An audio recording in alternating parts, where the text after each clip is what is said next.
İktidar sözcülerine, özellikle Mehmet Şimşek'e baktığımız zaman her şeyin yolunda gittiği yönünde, işte uygulamış oldukları politikaların halk nezdinde olumlu sonuçlar doğurmaya başladığı yönünde açıklamalarına tanıklık ediyoruz. Ama bugün matematiksel hesap yaptığımız zaman ücretlerdeki, işte özellikle asgari ücretteki erimeyi, yani 22.104 TL ile bir yıl önce neler alınabiliyordu, şimdi neler alınabiliyor karşılaştırması yaptığımızda çok yüksek düzeyde bir erimenin olduğunu tanıklık ediyoruz. Neler söyleyeceksin bu konuda? Biraz da emekçinin sırtına bindirilmesi düşünülen vergiler de var bu arada. Evet, aslında 2002'den beri iktidarda olan bir iktidarın artık bu saatten sonra işte enflasyonu tek haneye düşüreceğim, işte halkın gelirini arttıracağım falan deme hakkı yok, açıkça söylemek gerekirse. Yani bu kadar yıl içerisinde her geçen dönem daha da kötüye gitmiş bir ekonomi görüyoruz, özellikle halk yığınları arasından. Yani sermaye kesimlerindeki gelişmeyi, ilerlemeyi hep birlikte gözlemliyoruz. İşte Forbes listesine giren dolar milyarderlerin sayısı her geçen yıl artıyor. İşte yeni alanlar açılıyor. Bu savaş sanayi üzerinden kazançlarına fazlasıyla arttıran kesimler gözümüzün önünde. Bankalar yüksek faiz sebebiyle karlarını inanılmaz derecede arttırıyorlar. Ama olan emekçi yığınları oluyor ve açlık yoksulluk sınırının altında gelire sahip olan emekçi yığının oranı her geçen ay daha da artıyor. Yani şu anda yoksulluk sınırının altında gelire sahip olanların oranı Türkiye nüfusunun açısından baktığında %90'ın üzerinde. Yani çok küçük bir azınlık aslında iyi bir durumda ve bu AKP'nin politik tercihleri sonucunda ortaya çıkmış olan bir tablo. Şimdi vergi adaletinden hep her sene bahsederler. 2026'ya şöyle bir baktığımızda ki bütçe meclise sunuldu ve ortaya çıkan tablo şöyle. Şimdi yaklaşık olarak 13.7 trilyon liralık bir vergi toplanması öngörülüyor. Evet. Bunun içinde gelir vergisi 3,5 trilyon. Yani bu gelir vergisi dediğimizde aslına bakarsan esnaftan ve emekçilerden alınan toplanan vergileri ifade ediyor. Esnafa biliyorsunuz matbu vergiler getiriyorlar. Evet. İşçilere de ilk etapta %15'le başlayan ve %27'ye kadar tırmanan bir vergi oranlarında kazancı arttıkça büyük vergi dilimlerine giriyorlar ve sürekli bir vergi kesintisiyle yoksullaştırma politikası izleniyor. Yani şöyle bir şey söyleyeyim. Kurumlar vergisinin totalde oranı ne olursa olsun totalde %10'un da altında bir toplama eriştiği yıl boyunca toplanan vergilerden görüyoruz. Bir ortamda yani patronlardan alınan vergi %11 değilken işçilerden alınan vergi toplamı asgari %15 ve bu gelirlerinden peşin olarak alınıyor. Evet. Bu da ortaya çıkan gerçeklik yoksullaştırmanın bir aracı haline dönüşmüş durumda ağır vergiler. Yoksullaştırmanın diğer aracı zaten sürekli artan enflasyon, artan faizler. Yani geçinemeyen insanlar bankalara borçlar, bankalara olan borçlarında da sürekli üstlerine yüklenmiş olan ki bugün Merkez Bankası'nın para politikası kurulu daha yeni %39,5'a düşürdü politika faizini.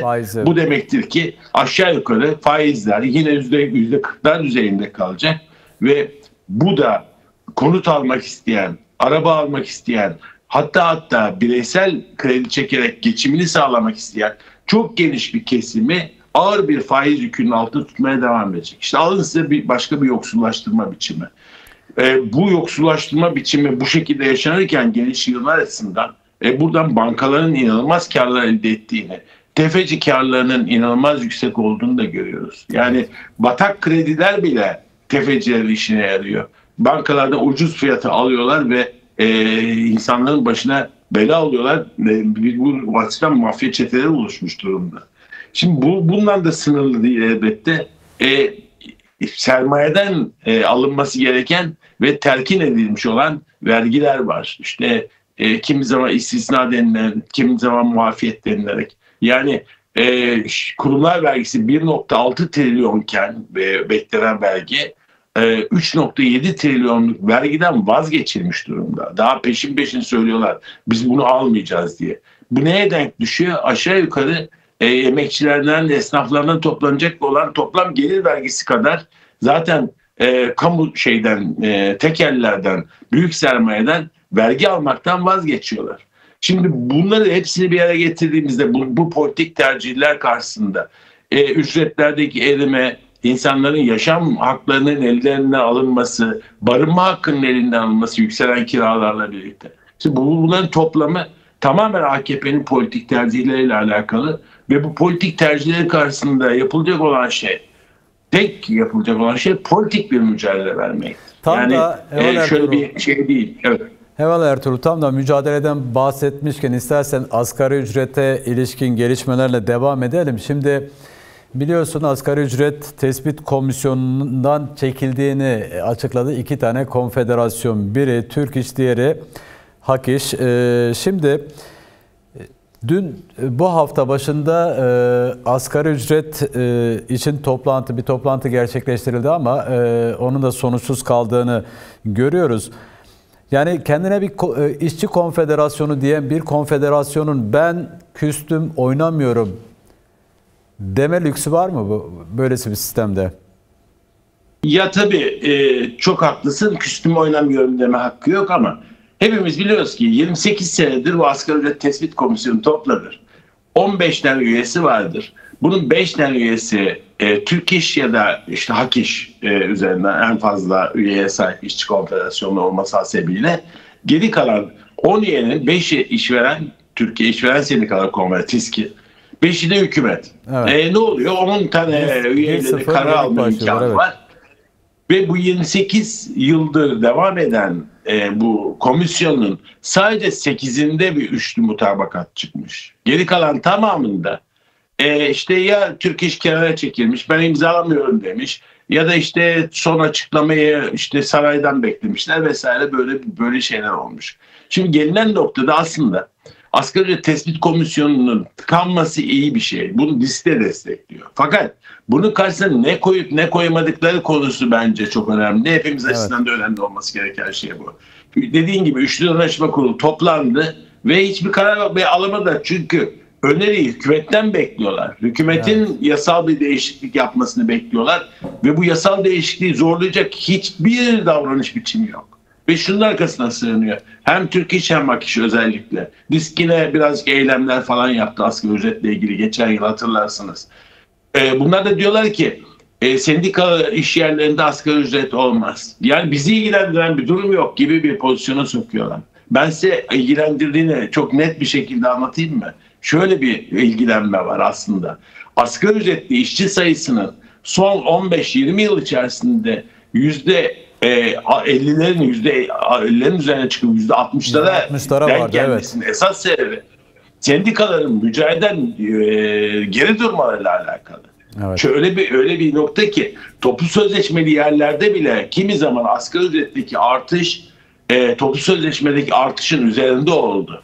O üzerinde olan durumlar karşısında da bir baktık sendika toplu sözleşmenin imzalandığı yerlerde asgari ücretin altında kalan ücretler asgari ücret seviyesine çekildi. Böyle bir baktınız toplumda asgari ücret giderek yaygınlaşmaya başlamış. İşte dünyadan örneklerini veriyoruz. İşte Hollanda'da, Amerika'da, İngiltere'de, Fransa'da hiçbir yerde asgari ücretli sayısı bu kadar fazla değil. Yani bizde bildiğin ortalama ücret gibi, herkesin aldığı ücret gibi bir şey olmuş. Asgari ücret ve ona komşu olan ücretler. Hatta bazı yerlerde özellikle tekstil sektöründe asgari ücret bile almak büyük bir ödül gibi işçilere. Çünkü asgari ücret ödüyor, teşvikten yararlanıyor. Asgari ücretin işçi çalıştırma yönünde bu biliyorsunuz işsizlik fonundan teşvik veriliyor işverenlere. Ama o ücretin de bir kısmını geri alıyor kapıda, elden geri alıyor işverenler. Evet. Ya bu kadar acımasız bir sömürü sistemi kurulmuş. Bu sömürü sistemi karşısında hakikaten 3-5 sendika dışında çok ciddi mücadele veren, sokaklarda mücadele veren hiç kimse neredeyse yok gibi. Bakın işte Belçika'da genel grev oluyor, hayat duruyor. Yunanistan'da bu 13 saatlik iş gününe karşı yılda 37 gün olmak üzere İnanılmaz gösteriler düzenlendi. Genel grevler yapıldı. Hayat durdu. Sadece hayat durmakla yetinmediler. Aynı zamanda sokaklara döküldüler insanlar. Evet. Yani bir mücadele hattı yürütmek istiyorsanız böyle yürütülür. Ve bu yürütülen mücadelenin asla 3 kuruşa 5 kuruşa ekleme mücadelesi değildir. Bir sendikanın rolü bu değil. Bir sendikanın rolü tüm bu daha önce ifade ettiğim tamamen politik tercihlerin sonucunda olan bu olgular bütünü karşısında politik mücadele vermek dışında başka hiçbir yol yok. Yani bu anlamda bu mücadeleden hiç kimse azade değil. Ne siyasi partiler azade, ne sendikalar azade. Bu mücadele herkesin mücadelesi ve somut öneri, yapıcı öneri falan filan gibi hikayeleri bir kere bırakıp bu vahşi sömürü sistemine karşı gerçekten kıran kırana bir kavga sürdürülmesi şart.